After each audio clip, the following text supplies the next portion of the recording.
परवाने हजरत उमर फरमाते ने ओ यार मैनू कोई चक्की बना दे।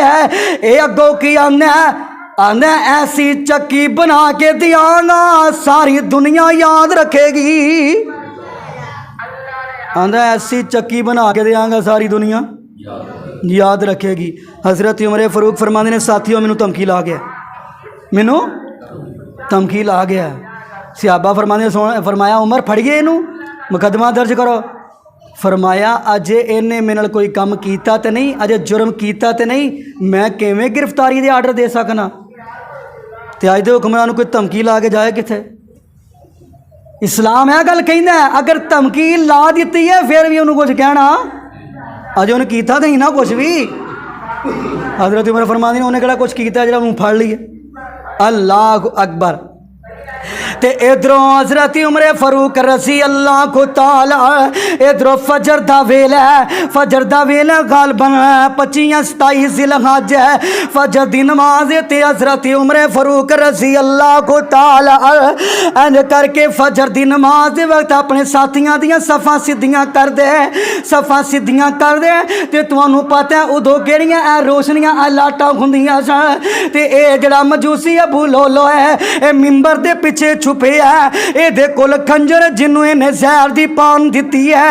हजरत उमर फारूक रजी अल्लाह को ताला ने अल्लाह अकबर कह दिता है। ओ यार जानते हो ना कौन हजरत उमर फारूक है? मैं तो यह वीरू गुलमानी के अंदर पढ़िया एक मरतबा हज करके वापसी का इरादा पकड़िया, वापसी का इरादा पकड़िया, इरादा पकड़ के ते एक जगह ते ठहरे ने।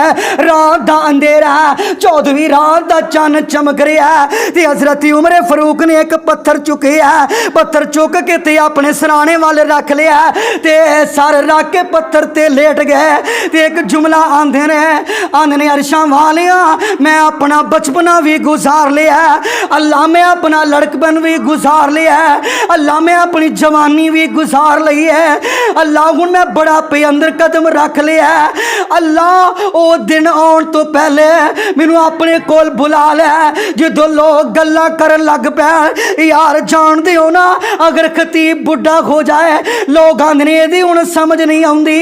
मेरे पैगंबर दा परवाना उमर भी कह रहा है अल्लाह ओ वेला आन तो पहले अपने कोल बुला लै ते शहादत दी मौत दे दे। हजरत उमर फारूक ने दुआ कर दी है उन्होंने अल्लाहुम्मा रज़ुकनी शहादतन फी सबीलिका वजअल मौती फी बालादी रसूली को। दुआ कर रहे हैं अमीरुल मोमिनीन हजरत उमर इब्ने खत्ताब सब क्या दे रजी अल्लाह को ताला।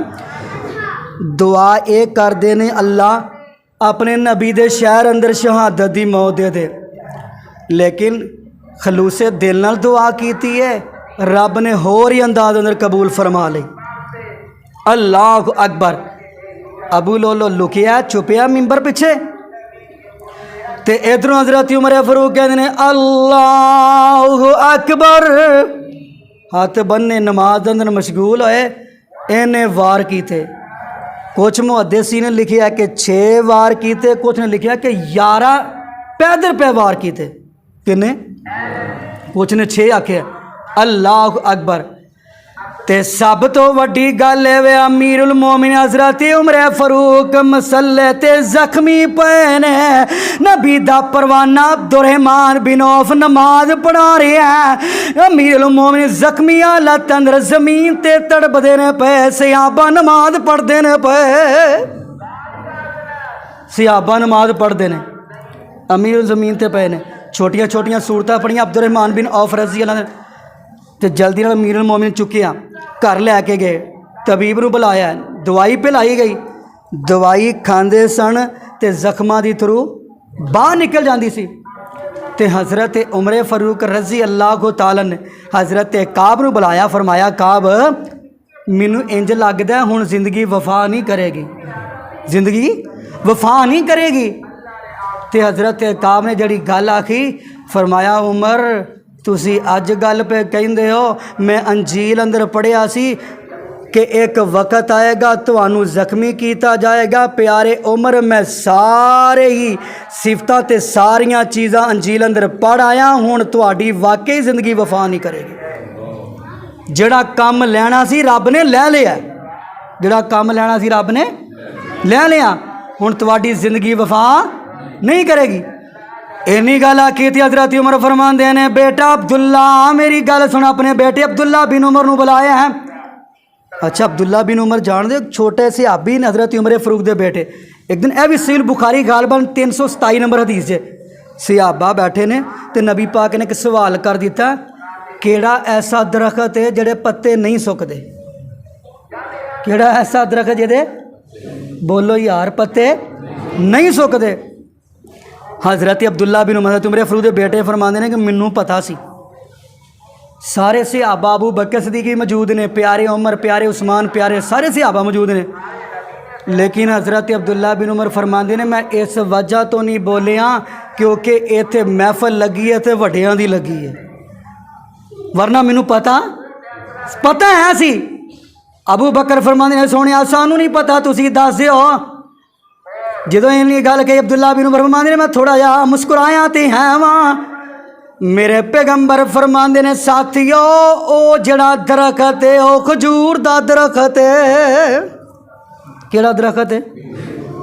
तो घर आए ना हजरत उमर फरमाते, हजरत उमर फरूक बेटा आ गया लगा अबू जी मैनू पता सी पर मैं चुप रहा। क्यों? अबू जी तुसी मेरे बाप हो। अबू बकर सिद्दीक़ मौजूद सन, किते नबी ये ना कह देंदे। ए मेरे सहाबा छोटे जे बच्चे ने जवाब दे दिता है। अल्लाह अकबर। हज़रत उमर फरमाते ने पुत्रा जवाब दे देंदा तेरे अबू की इज्जत होर वध जानी सी, जवाब तू दे देंदा तेरे अबू की इज्जत वध जानी सी। यार हज़रत उमर ने अपने बेटे अब्दुल्ला बिन उमर को बुलाया है, फरमाया बेटा जाओ जाके माँ जी अम्मी जी आयशा नू कह दियो बेटा इंज नहीं कहना जाके कि 22.5 लाख मुरब्बा मील का फाते उमर कह रहा है, बेटा इंज नहीं कहना बल्कि इंज कहना अम्मी जी खताब दा बेटा उमर कह रहा है, बल्कि एक कहना खताब दा बेटा उमर कह रहा, आम जिहा बंदा कह रहा है अगर इजाजत होण मैं भी अपने साथियों के नाल ही लेट जावा, जिवें दुनिया के अंदर अबू बकर मेरे महबूब के सज्जे पासे घुंदे सन, मेरा जी करदे मैं इंज आखिर वेले भी खब्बे पैसे मैं लेट जावा। ते मारी आयशा सदीका कोल बेटा आउंदा आके आने अम्मी जी खताब दा बेटा उमर कह रहा है, ते मारी आयशा फरमांदियां ने पुत्रा मैं किवें इनकार कर सकनी हाँ। मारी आयशा नू वेले याद आ गए जदों अब्दुल्ला बिन उबई मदीने दे मुनाफिक ने मारी आयशा ते बोतान लगाया, उदों उमर ने गवाही दी सी। उमर ने आख्या सी सोनिया तुसी परेशान न होवो, तुसी परेशान न होवो, जेड़ा रब तुहाडे ते नापाक मक्खी नहीं बैण दिंदा ओ तुहाडे बिस्तर ते नापाक बीवी किवें आण देवेगा। सोनिया परेशान न होवो। आयशा पाक आयशा पाक हज़रत आयशा सदीका नूं वेले याद आ गए ते कहन लगियां बेटा अपने अब्बू नूं जाके कह दे परेशान होने की लोड़ कोई नहीं, बेटा दौड़दा दौड़दा आया है ते खुशी दी इंतहा कोई नहीं। आके आंदे ने अब्बू जी माँ जी ने इजाजत दे दित्तियां ने ते हज़रत उमर फरमांदे ने पुत्रा जदों दुनिया तो चला जावा मेरी मैयत मारी आयशा सदीका दे गुजरे ते बाहर ही रख दिया जे, एक बारी फिर इजाजत ले लिया जे, हो सकदा हुण माँ जी ने ऐ जख्म वेख के ते तेनों इजाजत दे दित्तियां कोल, एक बारी फिर इजाजत ले लिया जे। इधरों हज़रत उमर फरूक यक मुकर्रम ते अपने रब नाल मुलाकात कर लैंदे रहे। इस ते कुरान कह रहा है ओ अला तकूलू लिमन युक्तलु फी सबीलिल्लाह।